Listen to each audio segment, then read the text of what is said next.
Y'all in the winning circle, shot some squares though. You in the killing fields, ignoring the scarecrows. Yeah, ho, I'm Benny Blanco in the last scene, making the power play high off of caffeine. This is a tag team, fantasy the bad dream. The male version of Carrie killing the class queen. Bati bloggers quit dodging my emails. Take that whack shit off, the real prevail.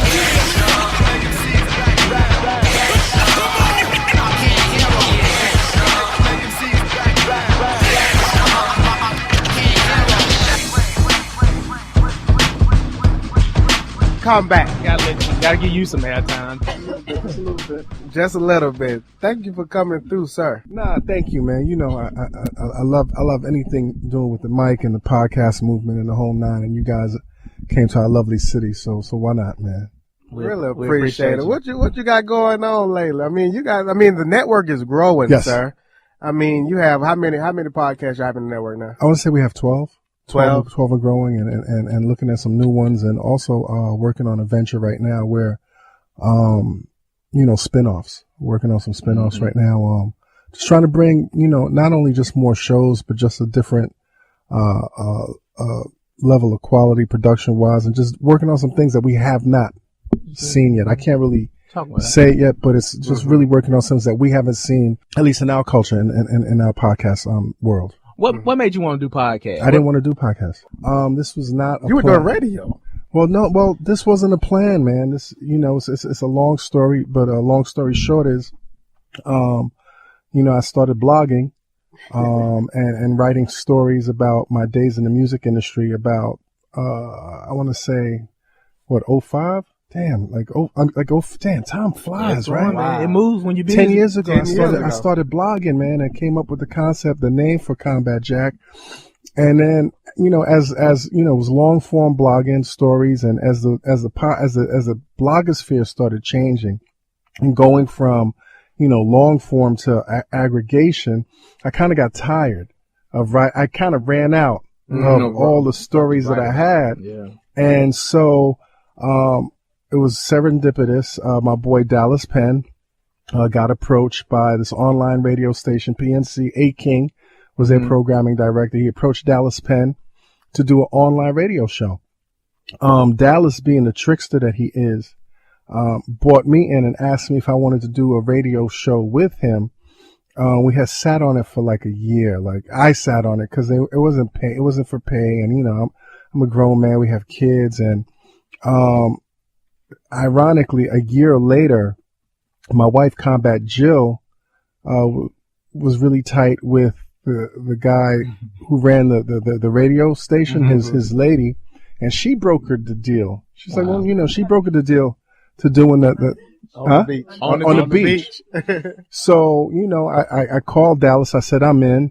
What are we going to call the show? Is it going to be the Dallas Penn and Combat Jack show or something of that nature? And Dallas, I don't know what it was, but he was like, no, you just call it the Combat Jack Show. And so we started an online radio show, the Combat Jack Show, and didn't know what we were doing.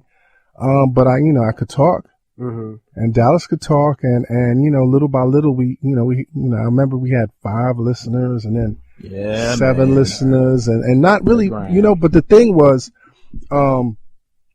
it was really cathartic and therapeutic, like having that one time, away from like just my daily life where I could just talk my shit, no judgment, no, just my thoughts. One of the things that had inspired me at the time also was, even I had heard the name mentioned for so many decades. I had just started listening to Howard Stern and just listening to the level of his interviews, just like the depths of his interviews, and also how, somebody so public could really be at least openly public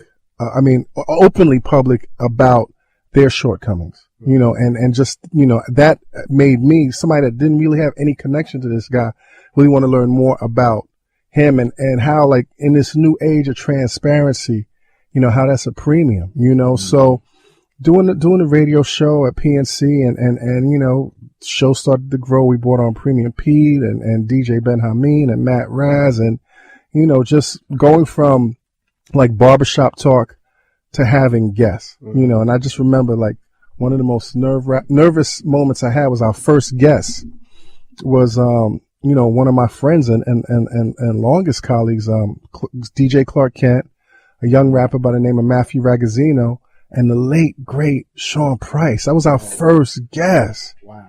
So, like Sean Price, Sean Price was our first guest, man. God bless him, man. Right. And, he like, even just him, he became like a regular and part of the DNA of our show. Just this local show that, to me, it was just local. Like I said, I swear, I never looked at how many people listen, because A. King was the producer. He knew how many people. Right. I never So looked you never knew numbers. I never knew the numbers at the time. Like I said, it was like going to the park and playing basketball.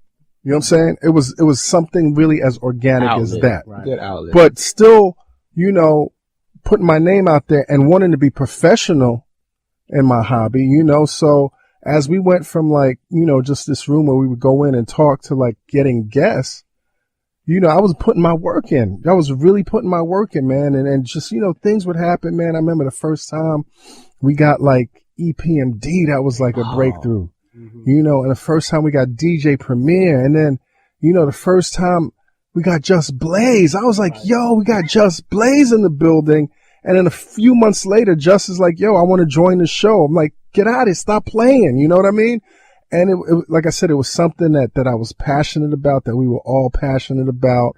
PNC at the time had gone through construction, and I knew, like, they were like, we're going to be like you're going to have to take a month off. Mm-hmm. But I knew that construction in New York City does not take 4 weeks. So I just started scrambling, and I put a tweet out because I'm very vocal. Like I said, I'm very open.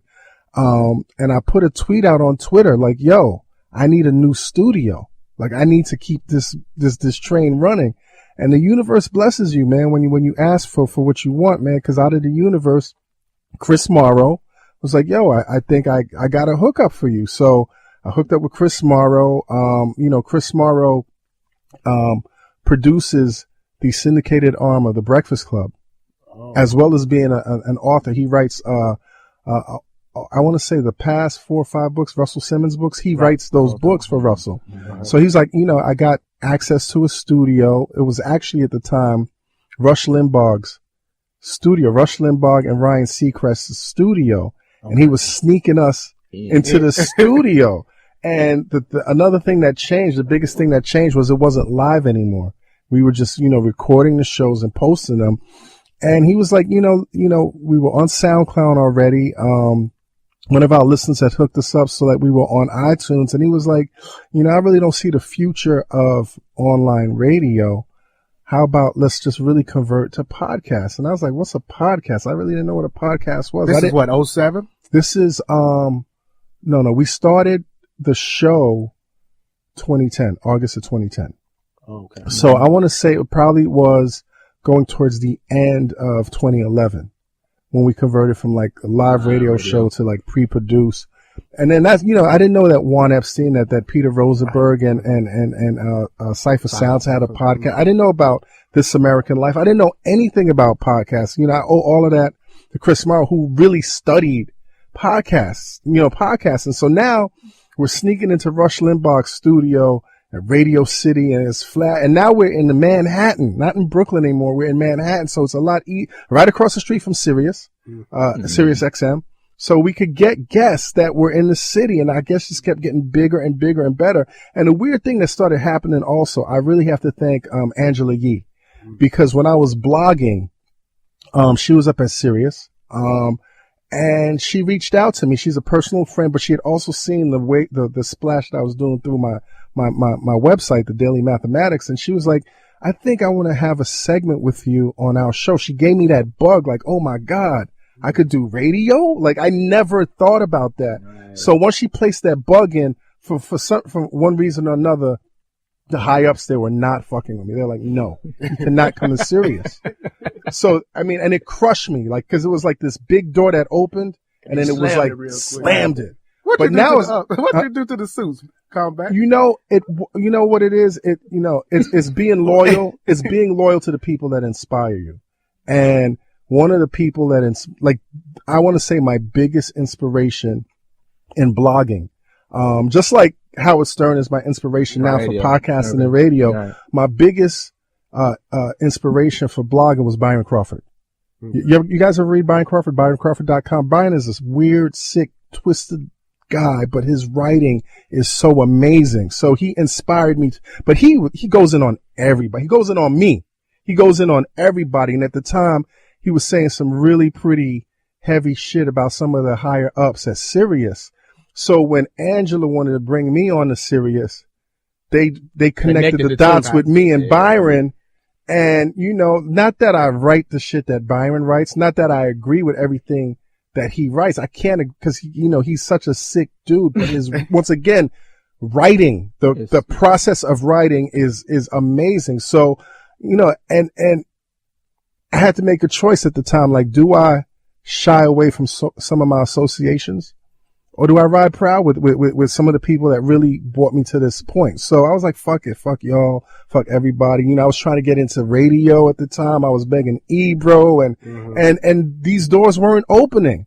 So not that I was it wasn't, like I said, none of this was, purposeful. None of this was planned, but as these doors kept closing, it gave me the inspiration to be better.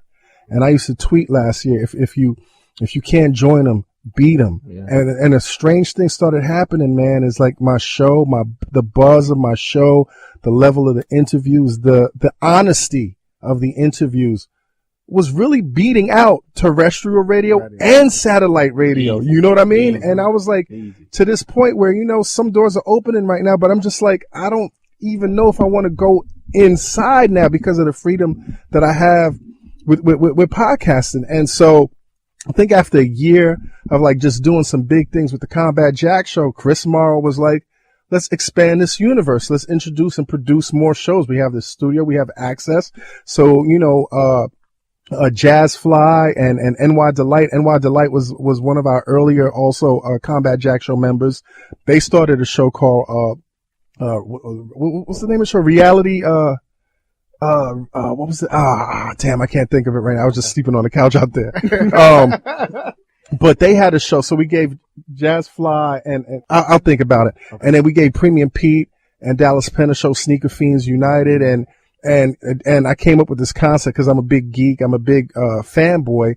I love comic books. I love video games. I love movies. And it always bothered me that when you look at these shows, when you look at people reviewing all this fun shit that we do, you don't see our faces. Right. So instead of being a fanboy, I was like, yo, let's be fan bros. So we came up with the concept Fan Bros. I gave that title to Ben Hameen, who's doing such an amazing, amazing job. Him, Tatiana, Kimson, and Chico Leo, they're doing such an amazing job. I'm so proud of them.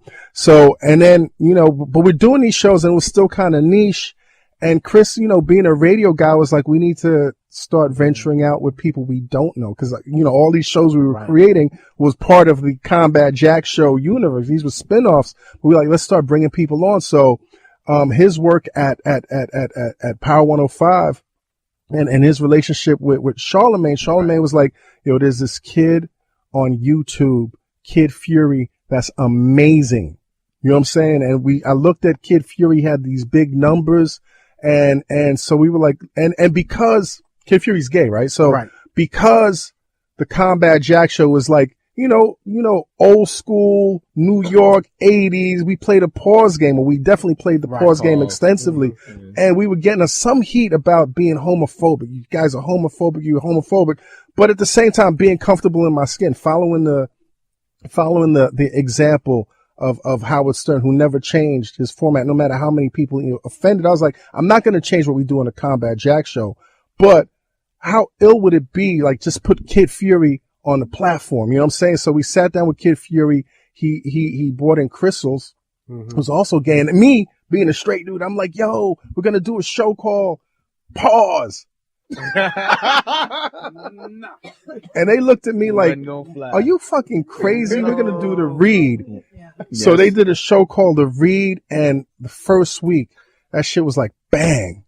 Second week, it was bang. So some people on a network, you know, at the time was just, you know, it was just us, and they were like, yo, Combat, like, how are you going to feel if they start beating you? I was like, you know, I don't, you know what I'm saying? I don't want that pressure always being the number one. So lo and behold, man, their numbers became astronomical, not only with regard to the shows on the network, but just in terms of podcasting in general. Like the crossover network started paying attention because like, who are these kids and who is this network? Mm-hmm. Because of his relationship, because of Chris's relationship with Charlemagne, we launched Brilliant Idiots with Charlemagne and Andrew Schultz, another big show, another big show. And then from that point on, man, it was a matter of finding the right talent and also hedging our bets with the type of traction they had, the type of audience they had, the type of social media numbers. Like, how could they also go out and promote? So, we bought Vlad. We started bringing names on. We got Ice-T on the network, Vlad, Lip Service with Angela Yee, which was, cause Lip Service was Angela Yee's vehicle on Sirius. And she hadn't done that in a while. And she's such a great voice. She has such a great audience and a great reach. And she's family, not only because I'm down with her, but across the street, Chris Morrow's down with us. Like, why not do a show? I mean, the only person we need to do a show with right now is Envy. So we had all these things, locked in, but it was still about taking chances. And I want to say one of our proudest chances we took last year was when Morrow was like, yo, this guy, Taxstone. There's this guy named Taxstone who is so not what anybody else on the network. None of them. Like, this dude is so ghetto and just picking fights and just, and I was like, I was down with it, but I remember some cats that was down with us was like, do we really want to bring that energy right into, do we want to go from being Def Jam to Death Row? You know what I'm saying? But, I sat down with, Tax and it was something about him that was really just, magnetic. He's a real understated dude when you see him, but it was just something about him. And a Brooklyn dude, Brooklyn dudes know Brooklyn dudes. I was like, it's something about this dude, man. And, we also had the fortune of him getting the blessings of Charlemagne and Kid Fury. Like our two biggest superstars are like, fuck with Tax. So Tax came on, and the phenomenon that is Tax is that, so the loudspeakers, we already had a name. We're doing numbers. We're copying what the other podcasters are doing. Tax went deeper. Like, when we say, like, none of us on the network, we're from the hood, but we're not hood. Right. I don't create hood shit. Like, I would imagine in certain areas, my shit is too, and this, I'm not bragging or anything. I'm just saying, I would imagine that the Combat Jack show might be too highbrow for some of our brothers and sisters. Tax went straight to the heart of every hood in New York City, to the point where he himself was like, yo, I got scared the other day because I'm walking through I'm not even supposed to be on this street. And some niggas is like, yo, Tax, I got your shit right here. and showing their phone, and them not even knowing what a podcast is. Right. So I'm not even understanding how important tax season is until we sat with the white boys, and the white boys are like, yo, Tax is the pioneer that's expanding the universe of podcasting to areas that didn't exist. Right. And we know black people exist, but the hood niggas, like, you have an audience that nobody has ever tapped into, man. So it's just been a blessing. Just like how April was saying, like, she kind of was trying to find her passion. All my life, I've been trying to find my passion. And I know sometimes my wife's like, nigga, you did this, you did that, you did this. I finally found my passion and my mark. I knew it was there. I just didn't know where. So, and also, I always say this to everybody. Everybody has a gift. So you have to definitely go out there and embark and have the courage to find your gift. But the thing is, it's all right if you don't know what it is, because 10 years ago, there were no podcasts. You know what I'm saying? Like, exactly. the medium didn't exist, but I just followed my heart and had the support from my family and my friends. Thank you, honey. And what I'm saying? I had the support to just being brave is one thing, but having responsibilities and having the support from your people is a whole other thing.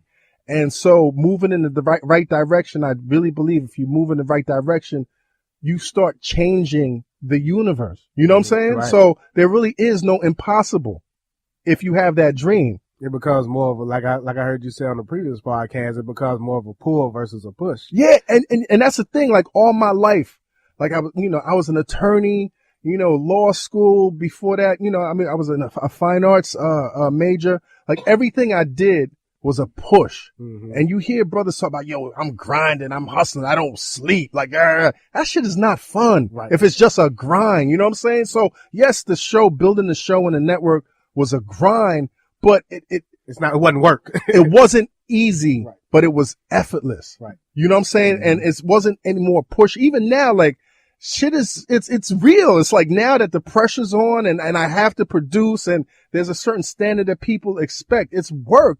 But it's still, once I get in my zone, once I tune out everybody and start doing my research, and even if I don't have a guest tomorrow and start stressing about shit, I don't have a guest tomorrow. I have advertising dollars right now. I have an audience. The most important thing about podcasting, like everything else, is you have to be disciplined to be sure that it's scheduled every week. You have to feed the people every week. One of the biggest, I'm so glad that me and Peter Rosenberg mended our rift. Right. But one of the things he said was like, it was cool when we were the only quote unquote hip hop. And I don't mean to ignore or not acknowledge any of the other hip hop podcasts that exist, but he was like, it was cool when we were the only guys on the block because we could just throw it out whenever. But then Chris Morrow studying the game was like, the rule of podcasting is every week.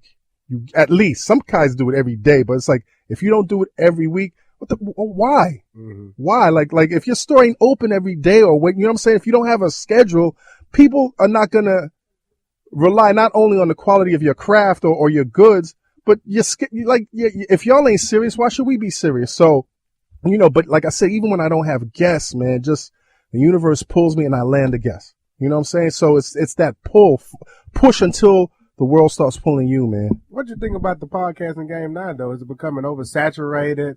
Because it's almost like information. Podcasting is becoming more like, it's so much of it that it's hard to market yourself. Because you're established, though, right now. So you have a following. Your name is out there, and even the network. So it's probably a little bit more easier for you. But there's still the oversaturation of everybody jumping into podcasting. I don't want to be a hypocrite and say that it's oversaturated, because me saying it's oversaturated is also saying it's too late to get in. You know what I'm saying? And I don't want to be that guy to say, like, not follow your dreams when I'm like every week dream your dreams, right? So yes, there's a lot of people in the game right now, but there's also a lot of, the cream always rises to the top. You know what I'm saying? Right. Get in the game, find your voice, make your mistakes. We made a ton of mistakes. I still make a ton of mistakes. I'm good, man. Thank you. Find your voice and find your niche. Also, I can't wait to sign these. We're working on a project right now where we become accustomed to what the medium is for us, but it's just the tip of the iceberg, man. It's like we haven't this really fully discovered, like, exponentially, right, like what we can do with this thing. You know what I'm saying? And so I'm so excited to be tapped, to be working on something where it's no longer really just interview based, and there's nothing wrong, but it's so much texture. Right now, this is like black and white TV. Right. This is black and white TV. This is the 1950s. This is black and white TV. Right. We haven't introduced color yet. Right. We haven't introduced surround sound. We haven't introduced 3D and plasma and the whole nine. So yeah, it's getting saturated in black and white, but we about to go color. Right. Gotcha. That's a very good example. Very good analogy. No, we about to go color 3D. That's the only way to we do about it. to go IMAX. That's the only way to do it if you're going to do it. Do it big. Yo, I really appreciate it. I just realized something right now. Like before when y'all were, and pardon me, April, I was just tired. I'm an old man. We've been running around. So I took turning a nap. up. Always. Something about this lit. mic that I'm awake right now. I love this. Thank y'all for waking me up this Saturday morning. Man, thank you. We appreciate you coming now. Like I was telling BG earlier, we pay attention. Yes. We're trying to tap in. What we're doing is something similar. We're trying to tap into a market that's untapped. Podcasting in the South and just in general is an untapped market. Mm-hmm. And on top of that, we're trying to bring quality interviews, and we're bringing like having you on the show, April on the show. We had Nikki Giovanni on the show. We had Silk the Shocker on the show. How was Silk, man? Wilder. I gotta listen to that. I gotta start. Are y'all on iTunes? Yeah, okay, iTunes, I gotta start subscribing. YouTube. My apologies. All that. But we had Silk the Shocker on the show. Now we're expanding the brand. So not only is it Free Lunch Podcast, which is our flagship show, we got D1 Sports Talk Podcast. Football is a big deal in the South. Yes. College football. Yes. Yeah. And so I graduated from Auburn University. We both graduated from Auburn. So we got a sports talk show where we talk about college football. Sports is very important. Then we touched on BG's other show, Retroscope podcast. And then we got the Girl Talk podcast where we talk as a college student, young lady that she's doing it at UAB. So we're kind of tapping into it and kind of following. So you are our Howard Stern. Is basically Thank you, man. And it's so crazy, man, because like I said, man, like my process is going into my silo, producing, putting the show out, seeing how the numbers are doing. Now I care about the numbers, right? And then going back in. So it's rare moments like when I do go out and get the accolades or meet brothers and sisters like yourself, that it really feels good that I could look back and see the effect that I've had. Like at the end of the day, man, I just, at the end, I want to make sure my family's all right, and I want to make sure when I'm gone that my name is in the history books, man. Definitely. Let me ask y'all a question, man. What's the concept? Why free lunch? Like, what's the name of it? What do you think? What do you think about when you hear free lunch? I think about government programs, summer, school, and kids, and just. I grew up in the 70s, so I seen some wild cats getting that free lunch. Yeah. Wildcats. So, and some bad cheese and some crazy meat. But it was there for you. But the juice. Something about it. Something about it. Yeah. Oh, the frozen juice cups. Something about it. Yes. Something about it was good, and you remember it Mm-hmm. one way or another. So it's got a lot of levels to it. One of it is just the whole school concept when we're at school. That's kind of the time when you're most pure, you're most genuine with your friends. Those days sitting around at that table, that cafeteria eating and having those conversations and reflecting and sharing thought and all that type of stuff was kind of one level of that thought. I think you touched on it. That was really just the whole concept. Pause. He played the pause. Pause. Definitely. That's definitely a pause. Sorry, apologies. No. Y'all play the game. Yeah, that was really the concept. We started off similarly. We were we gradually and evolved into doing interviews. But initially, we were just sharing our thoughts on what was happening. And similar to your story, that's why I was smiling. We were blogging. And it was just blogging weekly with our work schedule. It's hard. Mm-hmm. But people don't read no more, man. And people don't read no more. And so we just got behind the microphone one day and just said, let's do it. And we just started podcasting. And this was 2 years ago. And I felt like this was before the big boom as well. And we just started podcasting, and it kind of evolved into, okay, we started having interviews with professors about the first black quarterback to play in the National Football League, James Shake Harris. There was a book written about him, and we went up to Columbia University, interviewed Sam Friedman, and it was just that moment afterwards, like, man, this is what I'm supposed to be doing. This is it. This is that. So you got that pull right now, right? Got that pull. And so we kind of transitioned because we both go to Corporate America every day. This is something we do on our own time. But it was that interview that kind of transitioned us from having our own personal conversations and putting out our opinions to having, and we do that on our other shows. So I do that on sports, on our D1 Sports Talk, where it's a little bit more entertainment. Mm-hmm. But then we kind of transition and say, okay, for this show, let's capture some of the folks and some of the pioneers that we don't hear about in the media. And let's treat this like a digital library. Mm. So we started capturing the James Shake Harris, first black quarterback, to consistently start and also make the Pro Bowl. And then I talked to you about the last known slave ship, the Clotilda, which I'm a direct descendant of that ship. Yo, man, once again, can we talk about that, man? Because right now, like, let's talk about it. You probably speak about it to your audience, and I'm thinking this is my audience, but you really educated me on that. So I'm a direct descendant of the last known slave ship, the Clotilda, which came over from West Africa, the Bean area. We got the same shaped heads, man. We do got the same shaped heads. But it was basically, and it was basically a bet, right? It was down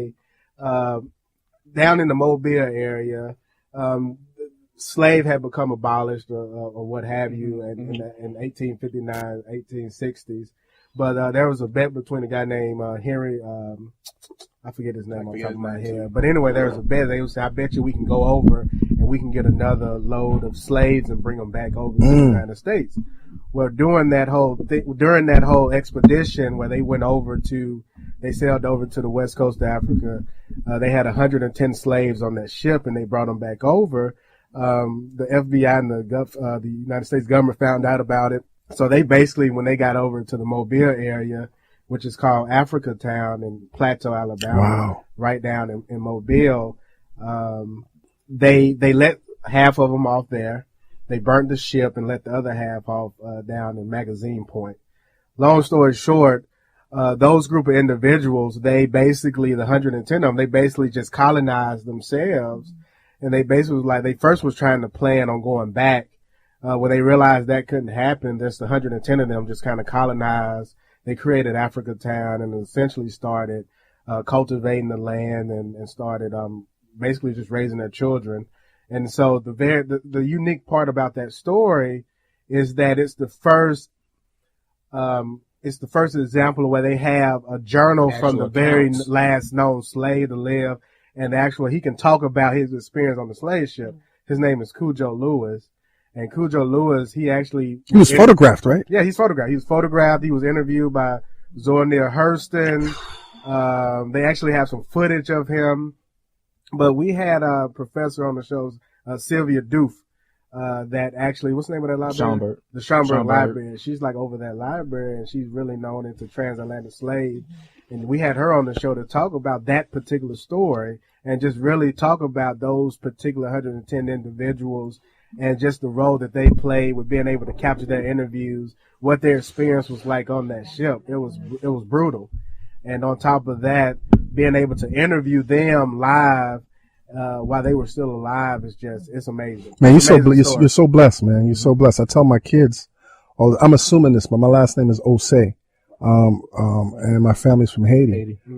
But a lot of slaves from Haiti were also from West Africa, primarily from Ghana.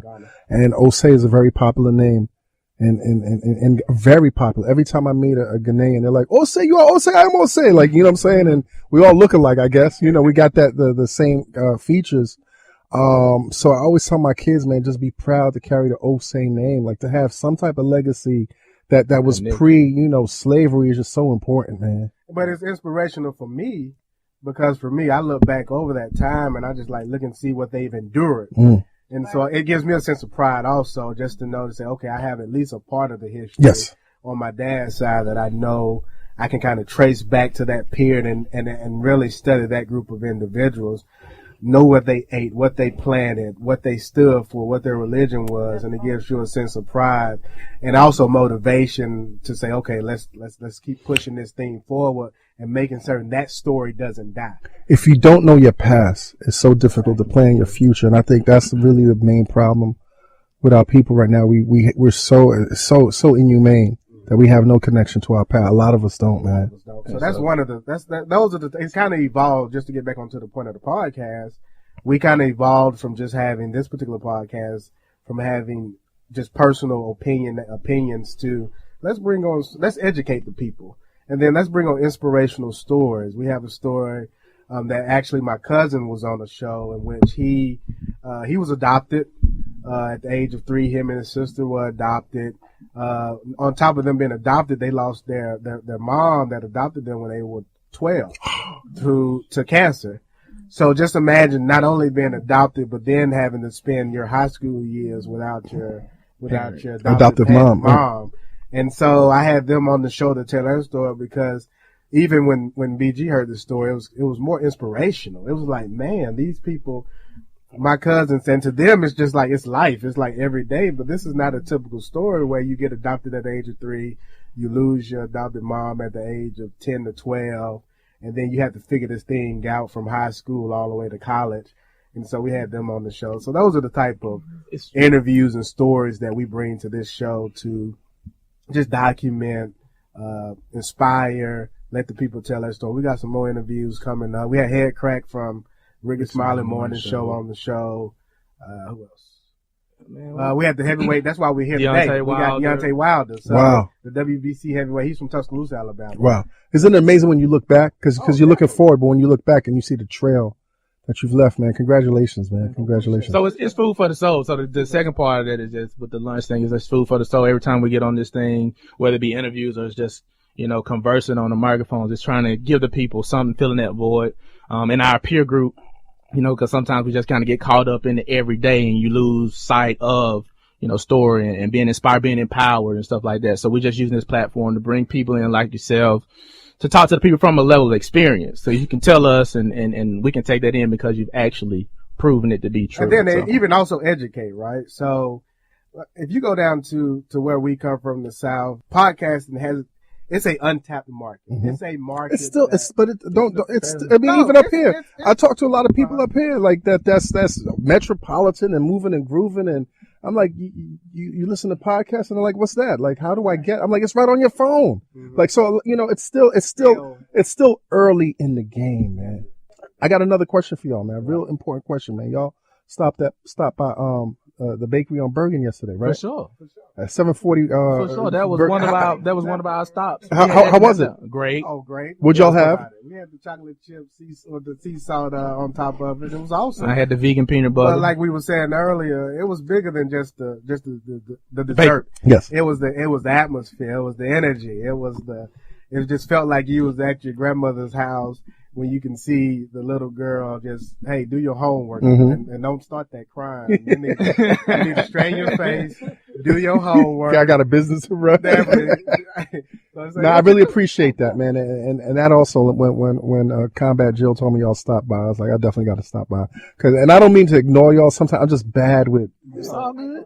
It's so much emails and DMs and I'm leaving so much money on the table, not responding, but I'm glad that this worked out, man. It's an honor. Definitely. This has definitely been great for us.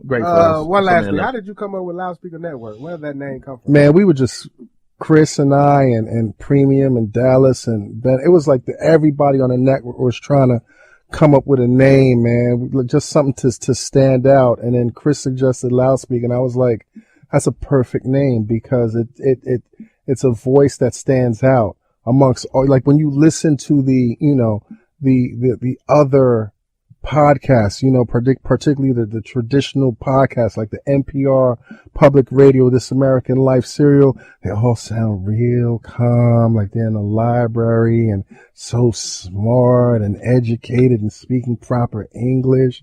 And we want to disrupt that, man. We speak loud, so we want to disrupt the library. We want to disrupt, and we've been fortunate enough in disrupting the podcast industry, man. So loudspeakers, I speak loud.